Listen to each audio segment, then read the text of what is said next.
Welcome to Hita's kitchen and craft. ಎಲ್ಲರಿಗೂ ಸ್ವಾಗತ ಹಿತಾ kitchen and ಕ್ರಾಫ್ಟಿಗೆ. ಬನ್ನಿ ಫ್ರೆಂಡ್ಸ್, ಇವತ್ತು ಸೋಯಾ ಕಬಾಬ್ ಮಾಡೋಣ. ಇದು ತುಂಬ ಒಳ್ಳೆಯದು, ಹೈ ಪ್ರೋಟೀನ್, ಮಕ್ಳಿಗಂತೂ ತುಂಬ ಚೆನ್ನಾಗಿರುತ್ತೆ, ಚಿಕನ್ ಥರನೇ ಇರುತ್ತೆ ತಿನ್ನೋದಕ್ಕೆ. ಬನ್ನಿ ಫ್ರೆಂಡ್ಸ್, ಮೊದಲನೇದಾಗಿ ಇದಕ್ಕೆ ಏನೇನು ಬೇಕು ಅಂತ ನೋಡೋಣ. ಮೊದಲನೇದಾಗಿ ಉಪ್ಪು, ಒಂದು 8ರಿಂದ 9 ಬಿಡಿಸಿ ಇಟ್ಟಿರೋಂತಹ ಬೆಳ್ಳುಳ್ಳಿ, 1 ಇಂಚ್ ಶುಂಠಿ, ಹಾಗೆ 2 table spoon red chilli powder, ಹಾಗೆ 2 ಟೇಬಲ್ ಸ್ಪೂನ್ ಧನಿಯಾ powder, 1 table spoon garam masala, ಅರ್ಧ ಟೇಬಲ್ ಸ್ಪೂನ್ ಚಾಟ್ ಮಸಾಲ, ಒಂದು 5ರಿಂದ 6 ಹಸಿಮೆಣ್ಸಿನ್ಕಾಯಿ, 1 ಕ್ಯಾರೆಟು, 1 ಈರುಳ್ಳಿ, ಹಾಗೆ 1 ಆಲೂಗೆಡ್ಡೆ. ಅದಾದಮೇಲೆ 3ರಿಂದ 4 ಟೇಬಲ್ ಸ್ಪೂನ್ ಕಾರ್ನ್ಫ್ಲೋರ್ ತೊಗೊಳ್ಳೋಣ. ಅದ್ರ ಜೊತೆಗೆ ಒಂಚೂರು ಕೊತ್ತಂಬರಿ ಸೊಪ್ಪು, ಆಮೇಲೆ 1 ಕಪ್ಪಷ್ಟು ಅಂದರೆ ಒಂದು 1/4 kg ಸೋಯಾ ಚಂಕ್ಸ್ ತೊಗೊಳ್ಳೋಣ. ಆಮೇಲೆ 5ರಿಂದ 6 ಟೇಬಲ್ ಸ್ಪೂನಷ್ಟು ಕಡಲೆ ಹಸಿಟ್ಟು ತೊಗೊಳ್ಳೋಣ. ಇದಿಷ್ಟಾದಮೇಲೆ ಕ್ಯಾರೆಟ್ನ ನಾವು ನೀಟಾಗಿ ತುರಿದಿಟ್ಕೊಳ್ಳೋಣ ಒಂದು ಸೈಡು.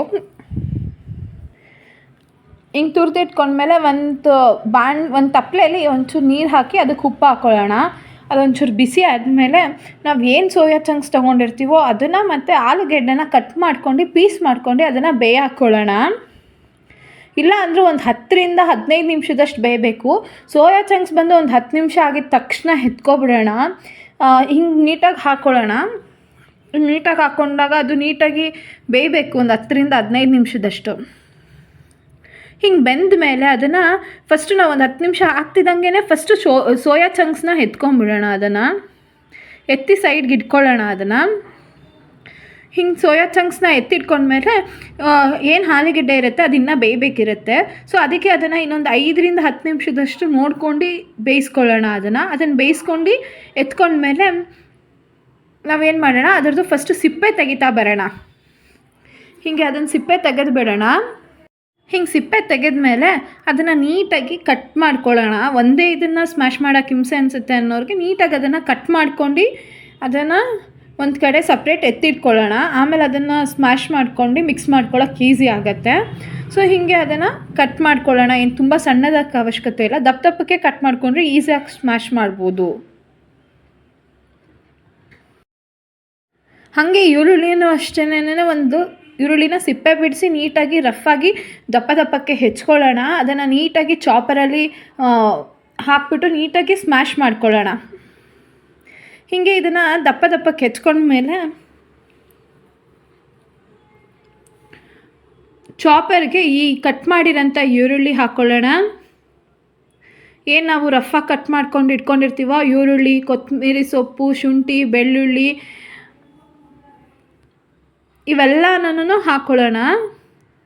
ಹಿಂಗೆ ಹಾಕ್ಕೊಂಡು ಅದನ್ನು ನೀಟಾಗಿ ನಾವು ಚಾಪರಲ್ಲಿ ನೀಟಾಗಿ ಅದನ್ನು ನಾವು ಚಾಪ್ ಮಾಡ್ಕೊಳ್ಳೋಣ. ಸೊ ಅದು ನೀಟಾಗಿ ಸಣ್ಣದಕ್ಕೆ ಚಾಪ್ ಆಗುತ್ತೆ. ನಾವು ಕೈಯಲ್ಲಿ ಹೆಚ್ಚೋದಕ್ಕಿಂತ ಹೆಚ್ಚಾಗಿ ತೀರಾ ಸಣ್ಣಗೆ ಚಾಪ್ ಆಗುತ್ತೆ. ಸೊ ಅದು ತಿನ್ನಬೇಕಾದ್ರೆ ಒಂದೊಂದು ಮಧ್ಯ ಸಣ್ಣಗೆ ಸಿಕ್ಕಿದಾಗ ಫ್ಲೇವರ್ ಚೆನ್ನಾಗೂ ಇರುತ್ತೆ ಅದು. ಸೊ ಹಿಂಗೆ ಅದನ್ನು ಚಾಪ್ ಮಾಡ್ಕೊಂಡ್ಮೇಲೆ ಅದನ್ನು ಒಂದು ಬೌಲ್ಗೆ ಹಾಕ್ಕೊಳ್ಳೋಣ.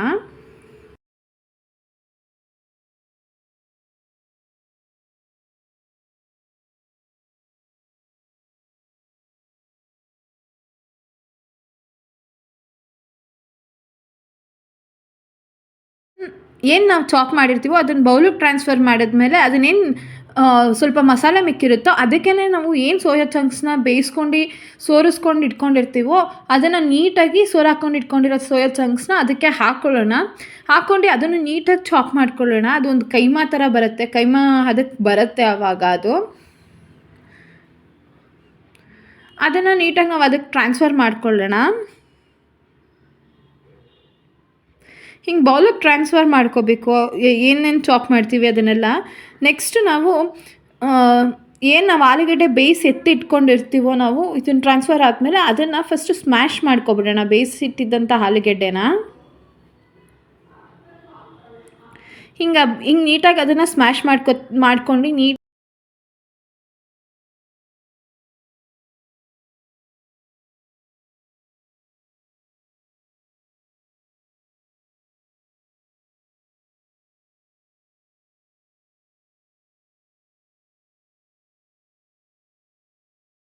ಒಂದು ಬೌಲಿಗೆ ಟ್ರಾನ್ಸ್ಫರ್ ಮಾಡೋಣ.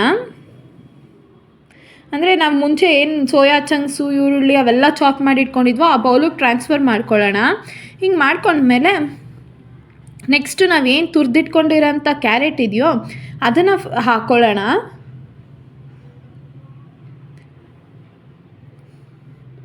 ಹಿಂಗೆ ಕ್ಯಾರೆಟ್ ಎಲ್ಲ ಹಾಕ್ಕೊಂಡ್ಮೇಲೆ ನೆಕ್ಸ್ಟು ನಾವು ಏನು ಮಸಾಲೆ ತೊಗೊಂಡಿಟ್ಕೊಂಡಿದ್ದೀವೋ red chilli ಪೌಡ್ರಾಗಲಿ, coriander ಪೌಡ್ರಾಗಲಿ, garam masala, chat masala ಎಲ್ಲನೂ ಅದಕ್ಕೆ ಹಾಕ್ಕೊಳ್ಳೋಣ.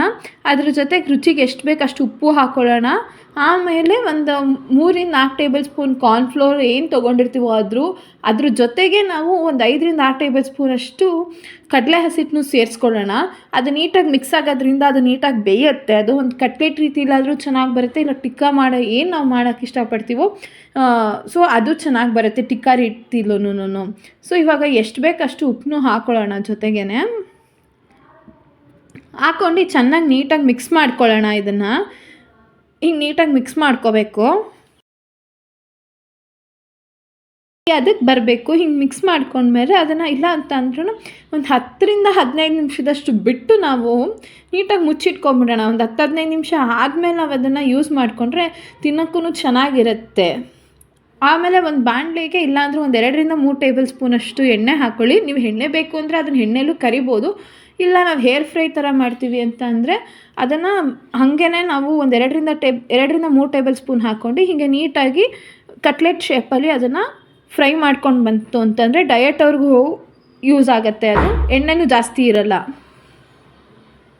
ಹಿಂಗೆ ನೀಟಾಗಿ ಅದನ್ನು ಫ್ರೈ ಮಾಡ್ತಾ ಬರೋಣ. ಅದಿಲ್ಲ ಅಂತ ಅಂದರೂ ಒಂದು ಬ್ರೌನಾಗಿ ನೀಟಾಗಿ ಕಲರ್ ಚೇಂಜ್ ಆಗಬೇಕು ಅದರದ್ದು. ಒಂದು ನಾವು ಹೆಂಗೆ ಚಿಕನೆಲ್ಲ ಬೇಯಿಸ್ತೀವೋ ಹಾಗೆ ಅದು ತುಪ್ಪದಲ್ಲಿ ಹುರಿದಾಗ ಫ್ಲೇವರ್ ಚೆನ್ನಾಗಿರುತ್ತೆ. ಅದೇ ರೀತಿಲಿ ಸೋಯಾ ಚಂಕ್ಸ್ನೂ ಅಷ್ಟೇ ಅದು ಕಲರ್ ಚೇಂಜ್ ಆಗಿ ನೀಟಾಗಿ ಫ್ರೈ ಆಗೋವರೆಗೂ ನೀಟಾಗಿ ಬೇಯಿಸ್ಕೋಬೇಕು.